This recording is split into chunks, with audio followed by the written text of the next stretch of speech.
যেহেতু রিপোর্টটা বিকেলবেলা যাবে সেজন্য মিষ্টি মাথায় নিয়ে বাবা বেরিয়ে পড়লো রিপোর্ট আনতে। তো ট্রেনে করেই যাচ্ছে, আর ট্রেনে তো জানোই যে বিকেলবেলাটা কীরকম ভিড় হয়।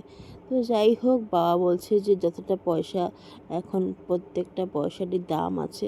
তো দেখতে দেখতে পৌঁছে গেল শরৎ বোস রোডে। তো সন্ধ্যাবেলা আমি ফার্স্ট ডায়াগনস্টিক সেন্টারে এলাম মেয়ের রিপোর্টটা নিতে। এখন ভিতরে ঢুকবো, দেখি কি বলে।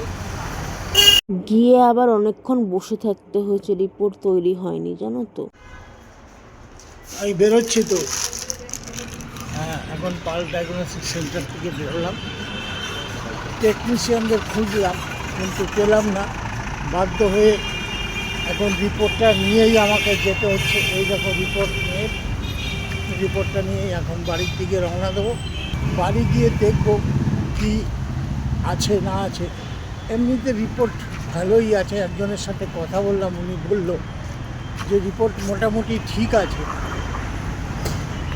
আর নেকের রিপোর্টটা বুঝতে পারলাম না, তার জন্য কিছু বলতে পারছি না। এমনিতে যেটা ব্রেন আছে, কয়েকটা জায়গায় দেখলাম একটু ট্রেডমার্ক করা আছে। যাই হোক, এটা ডাক্তার দেখলে বলতে পারবে কি হয়েছে না হয়েছে। তো চলো এখন বাড়ি যাওয়া যাক। নমস্কার। তো আমি তোমাদের কাছে আবার এলাম বাড়িতে এসে। তো কালকে আমি অনেক রাত্রে ফিরেছি, যার জন্য আর তোমাদের কাছে আসা হয়নি। আজকে আমাদের ডাক্তার অ্যাপয়েন্টমেন্ট ছিল, কিন্তু ডক্টরদের সাথে ফোন করে জানতে পারলাম যে আজকে ওনারা আসবেন না। সুতরাং আজকে আর ডাক্তার দেখাতে যাওয়া হয়নি। রিপোর্টগুলো আমি নিয়ে এসেছি। রিপোর্টগুলো হচ্ছে, এই হচ্ছে তার রিপোর্ট।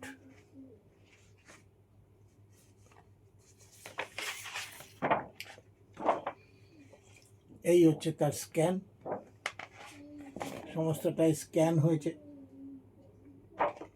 4 পিস স্ক্যান হয়েছে, 4 পিস।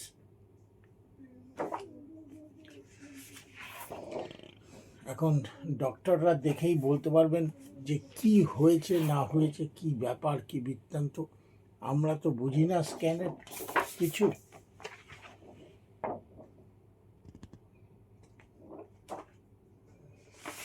আর এই রিপোর্ট নিয়ে যাব কালকে।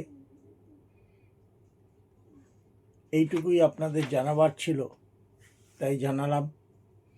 কারণ বলেছিলাম আমি যে সমস্ত কিছুই আপনাদের জানাবো, দেখাবো। তো দেখালাম। এখন কালকের জন্য আমাদের অপেক্ষা করতে হবে। যাই হোক, যা হবে ভালোর জন্যই হবে। ভগবানের উপরে সহায় আছি আমরা। আর মেয়ে শুয়ে আছে, দেখতে পাচ্ছেন, ও এখনো শুয়ে আছে। তো এই বলে আমি শেষ করলাম। নমস্কার। সবাই ভালো থাকুন, সবাই সুস্থ থাকুন, এটাই প্রার্থনা করি ভগবানের কাছে।